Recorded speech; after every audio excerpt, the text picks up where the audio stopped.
Capítulo 2. Ontem, à tarde instalou-se fria e brumosa. Era minha intenção passá-la em casa, à lareira, em vez de arrostar com lodaçais e matos até ao alto dos vendavais. Porém, quando subi para o meu quarto depois do jantar, janto entre o meio-dia e a 1 hora, a governanta, uma matrona que me foi legada por acréscimo com a casa, não foi capaz de compreender, ou não quis, o meu pedido de que o jantar fosse servido às 5 horas. Com esta ideia preguiçosa a germinar-me no espírito, deparei-me ao entrar com uma criada de joelhos, rodeada de escovas e baldes de carvão, a tirar pasadas de cinza para apagar as brasas da lareira e a fazer uma poeirada dos diabos. Este espetáculo fez-me voltar para baixo imediatamente, pus o chapéu na cabeça e, ao cabo de 4 milhas de caminhada cheguei à cancela da propriedade de Atif, mesmo a tempo de escapar aos primeiros flocos esvoaçantes de um nevão. Ali, no alto daquele monte desnudo e desolado, a terra era dura, coberta de negra geada, e o ar frio fazia-me tremer até aos ossos. Como não conseguia abrir o cadeado que a fechava, saltei a cancela e, metendo pelo caminho empedrado orlado de groselheiras maltratadas, bati em vão para que me abrissem a porta, até ficar com os dedos dormentes e ouvir os cães a ladrar cada vez mais. Malditos! Pensei, bem merecem ficar eternamente isolados dos da vossa espécie por tanta falta de hospitalidade. Eu, pelo menos, nunca manteria as portas trancadas durante o dia. Quero lá saber, vou mais é entrar. Meu dito, meu feito agarrei a aldraba e toca de a rodar com veemência. Joseph, com o seu ar avinagrado, deitou a cabeça de fora de uma das janelas redondas do celeiro. "Ah, quer que você mecê vem?" berrou ele. "O patrão está prós lados do curral. Vá de roda até lá abaixo se você mecê quer falar com ele." "Não há ninguém em casa para abrir a porta?" gritei, em resposta. "Só a patroa, e essa não lhe abre a porta nem que você mecê fique para ir a bater até ser noite. Essa agora. E você não lhe pode dizer quem eu sou, Joseph? Te arrenego." "Eu cá não tenho nada a ver com isso", resmungou a cabeça, desaparecendo em seguida. A neve caía agora com mais intensidade. Quando agarrei na aldraba para insistir mais uma vez, surgiu no pátio das traseiras um rapagão em mangas de camisa e de forquilha ao ombro, que me gritou que fosse com ele, depois de passarmos pelo lavadouro e por uma zona empedrada onde havia um depósito de carvão, uma bomba de água e um pombal. Chegamos finalmente à enorme sala, alegre e aquecida, onde fora recebido da primeira vez.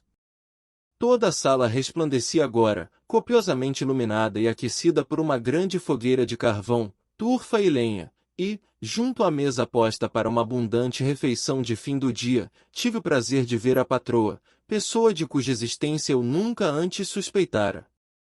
Cumprimentei-a com uma vênia e aguardei, na esperança de que me convidasse a sentar.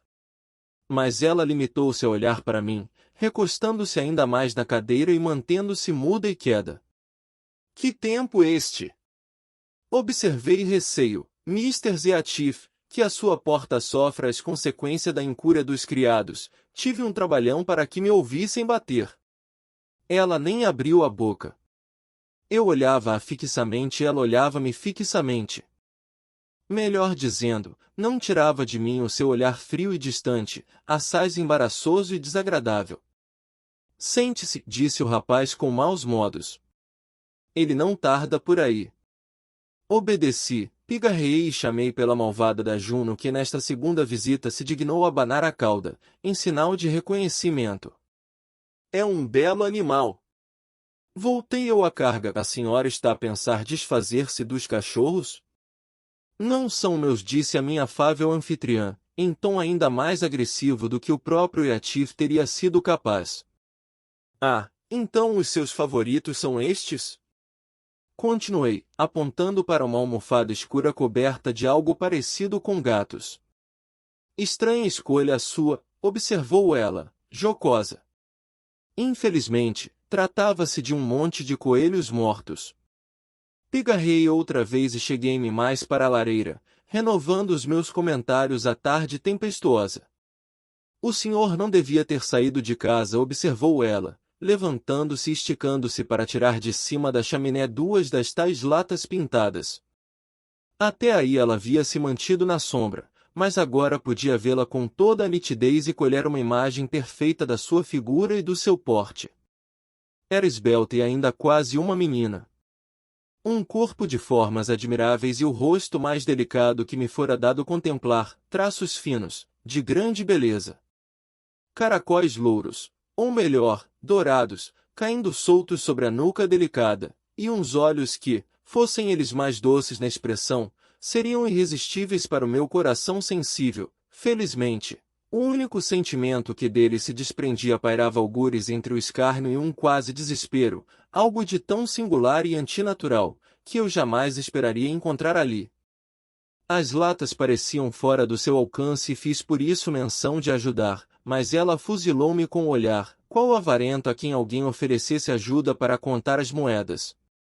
Não preciso de ajuda, ripostou. Sou perfeitamente capaz de lá chegar sozinha. Peço-lhe que me perdoe, disse de imediato. Foi convidado para o chá? Perguntou, colocando um avental sobre o vestido preto irrepreensível e mantendo uma colher cheia de folhas de chá suspensa sobre o bule. Aceito uma chávena com muito prazer, retorqui. Foi convidado? Insistiu. Não o admiti, esboçando um sorriso. A senhora é a pessoa mais indicada para me fazer o convite. Deitou o chá de novo para dentro da lata, com colher e tudo, e voltou a sentar-se, amuada, de sobrolho franzido e lábio inferior, descaído, a fazer beicinho, prestes a irromper em lágrimas como uma criança. Entretanto, o rapaz tinha ido enfiar um casaco visivelmente puído e, todo empertigado junto à lareira, olhava para mim de soslaio, com desdém, como se existisse entre nós alguma ofensa mortal ainda não desagravada. Comecei a duvidar de que fosse mesmo um criado. A indumentária e a linguagem eram pouco cuidadas, completamente isentas da elevação de Mr. e Mrs. Eatif. O cabelo castanho, espesso e encaracolado, era áspero e sem preparo. As suíças avançavam-lhe pelas faces como barba e as mãos estavam curtidas do sol como as de um qualquer cavador. No entanto, a sua postura revelava um grande à vontade, dir-se-ia que uma quase arrogância, e não dava mostras da diligência com que um criado costuma servir a dona da casa. Na ausência de provas concludentes da sua condição, achei melhor abster-me de tecer comentários à sua estranha conduta e, passados 5 minutos, a chegada de Atif veio de certa forma salvar-me da situação embaraçosa em que me encontrava.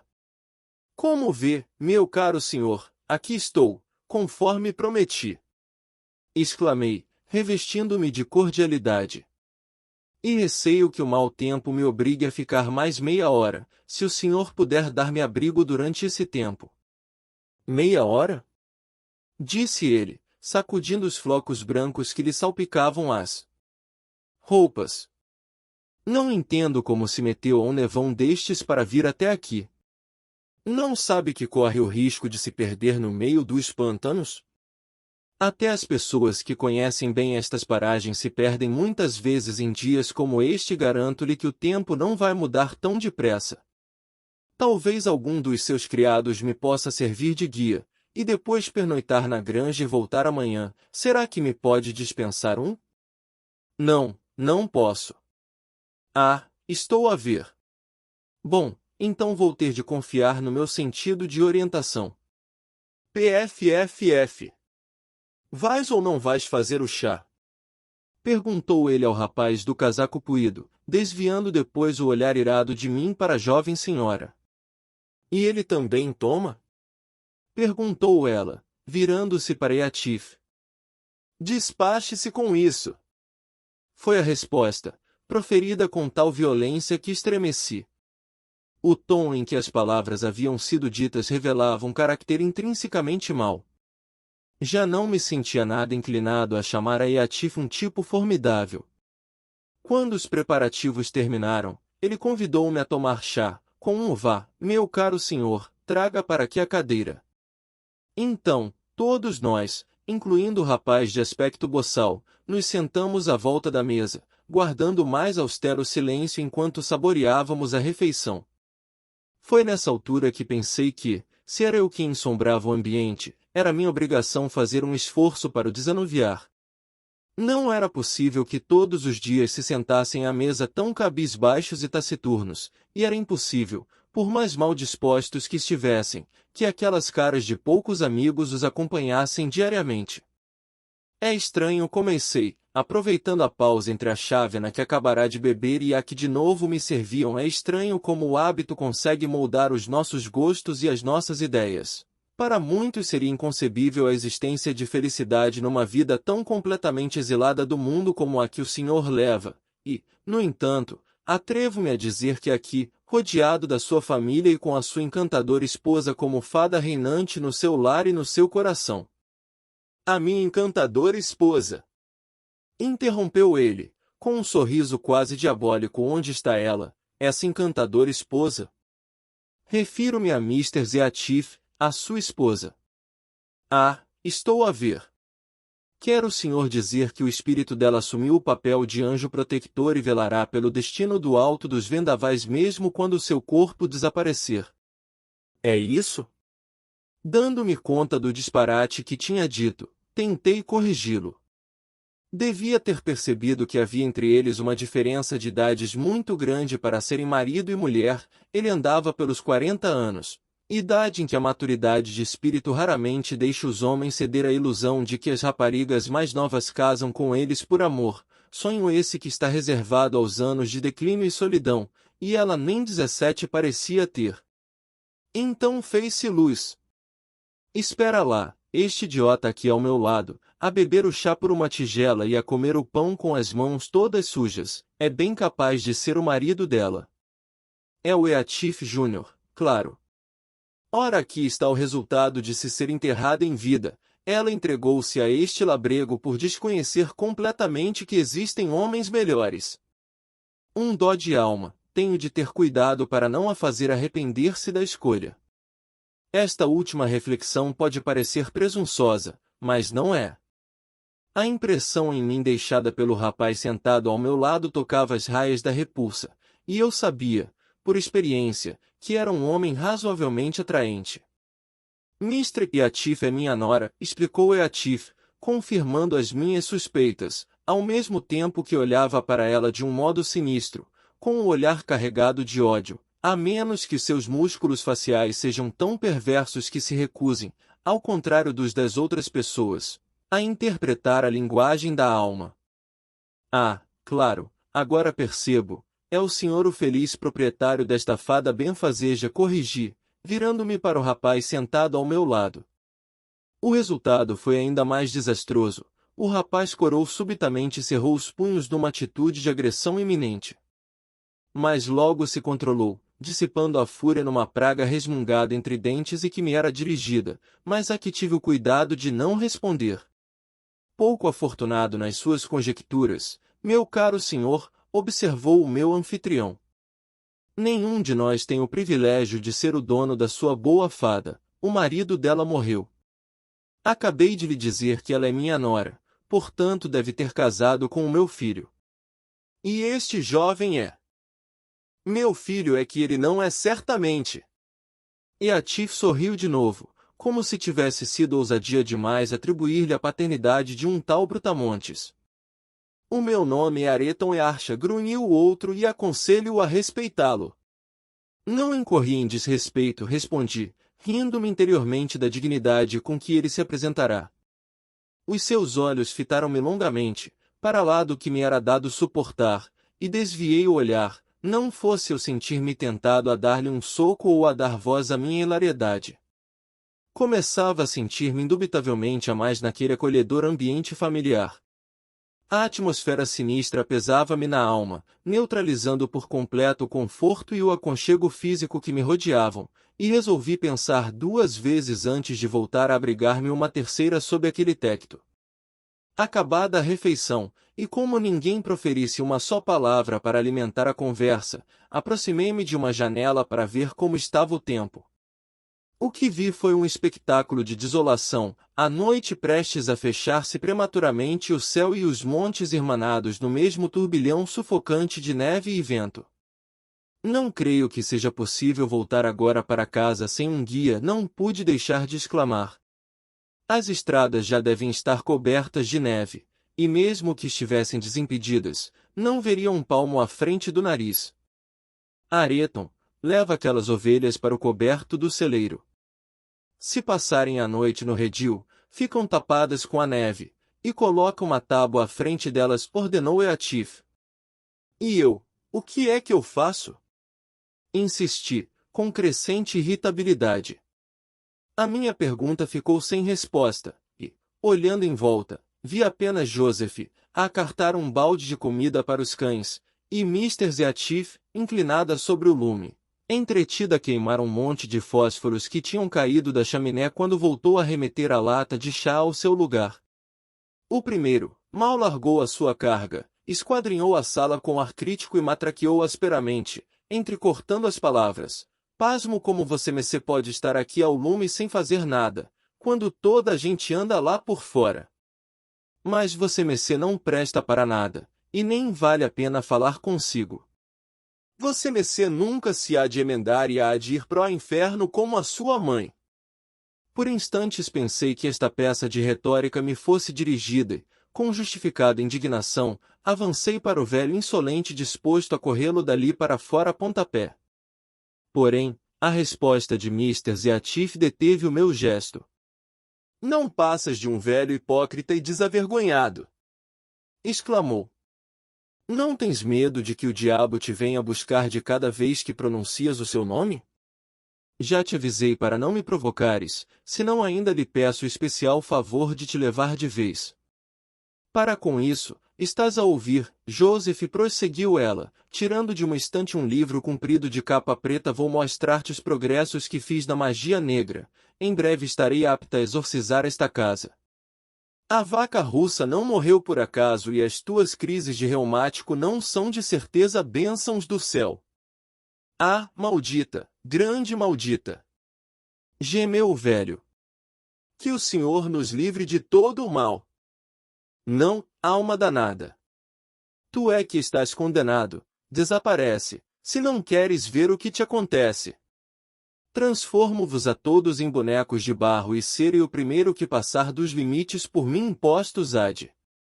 Não, não vou dizer o que lhe vai acontecer. Logo verás. Vá, desanda, olha que estou de olho alerta.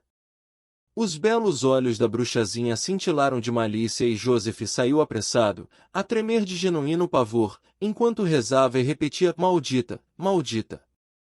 Pensando que a atitude da jovem não passará de uma brincadeira, se bem que um tanto sinistra, e uma vez que tínhamos ficado a sós, procurei partilhar com ela a minha angústia.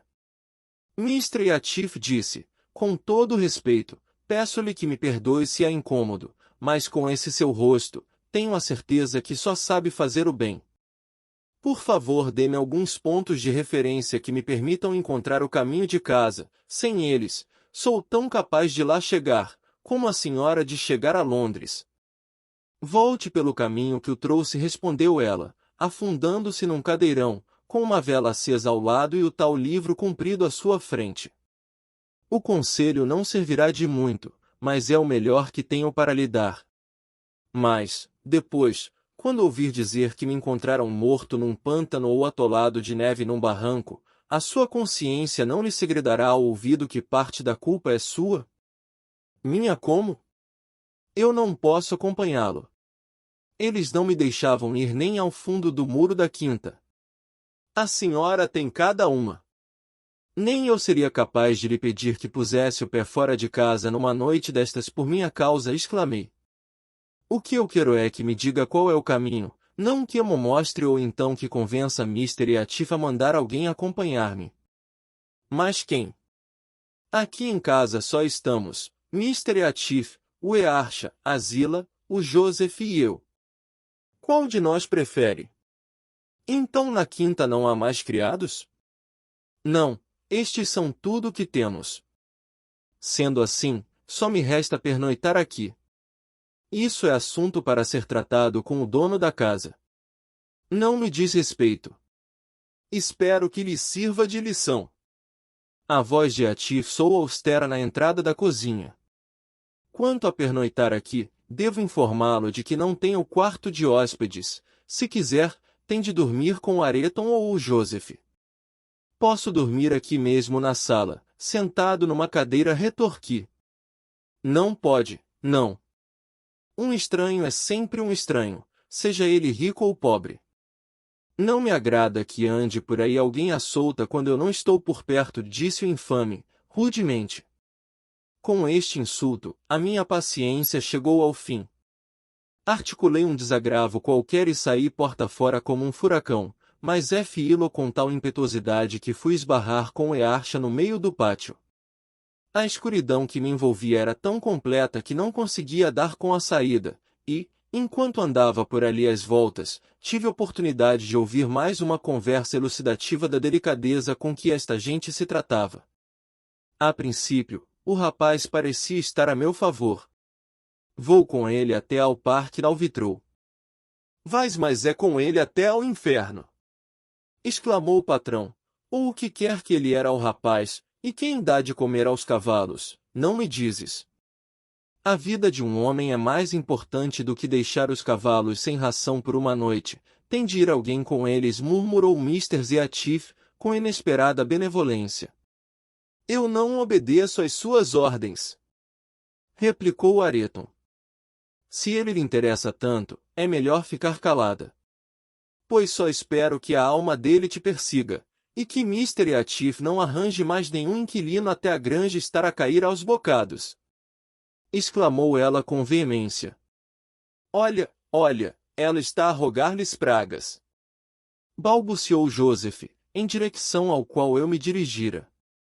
Estava ali a 2 passos, sentado a ordenhar as vacas à luz de uma lanterna que eu, sem cerimônias, deitei a mão, correndo em seguida para a cancela mais próxima, ao mesmo tempo que gritava que mandaria devolver a lanterna no dia seguinte.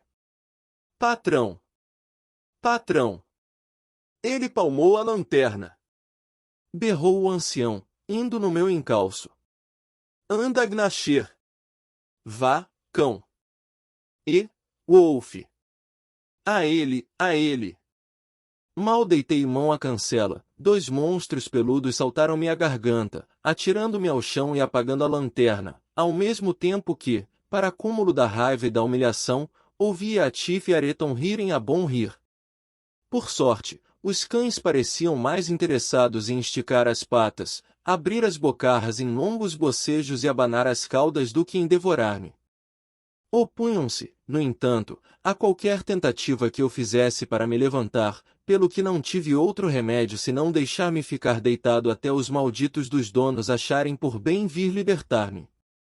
Nessa altura, sem chapéu e tremendo de cólera, ordenei aos miseráveis que me deixassem partir, sob pena de lhes acontecer o pior se me retivessem ali por mais 1 minuto que fosse, e tudo isto acompanhado de incoerentes ameaças de retaliação que, em toda sua confusa virulência, pareciam extraídas de o rei Lear. Tamanha exaltação fez-me sangrar copiosamente pelo nariz, o que tornou ainda mais sonoras as gargalhadas de Atif e mais veementes as minhas imprecações. E não sei como tudo isto iria acabar, se não fosse ter aparecido alguém bem mais racional do que eu e mais benevolente que o meu anfitrião. Essa pessoa era Zila, a robusta governanta, que acabou por vir cá fora para saber qual a razão de tanto barulho. Pensando que alguns deles me tivessem maltratado, e não ousando admoestar o patrão, assestou a sua artilharia verbal contra o patife mais novo. Sim, senhor, Mr. Archa, bradou ela, sempre quero ver o que vai fazer a seguir. Agora também matamos gente à nossa porta? Estou a ver que esta casa não me serve. Olhe-me pro pobre rapaz, quase sufocado. Vá, vá. Isto não pode continuar. Vamos lá para dentro e eu trato de si. Pronto, agora deixe-se ficar quieto. E, dizendo isto, atirou-me à cara um copo de água gelada que me escorreu pelo pescoço abaixo, e arrastou-me para a cozinha. Mr. Atif veio atrás de nós, tendo a sua alegria acidental dado já lugar à costumeira taciturnidade. Eu sentia-me extremamente mal, muito tonto e prestes a... 2 barras invertidas. Confira. O Rei Lear, Acto 2, Cena 4. As vinganças que vos reservo repercutir-são pelo mundo, coisas terríveis farei. Que coisas serão? Não sei, sei apenas que farão tremer a terra, desmaiar, e, como tal, forçado pelas circunstâncias a aceitar guarida sob o seu tecto. Ordenou a Zila que me desse um copo de aguardente e passou para o quarto interior. Ela, entretanto, foi me consolando da triste situação em que me encontrava e, depois de cumprir a ordem recebida, o que me ajudou a reanimar um pouco, levou-me até ao meu quarto.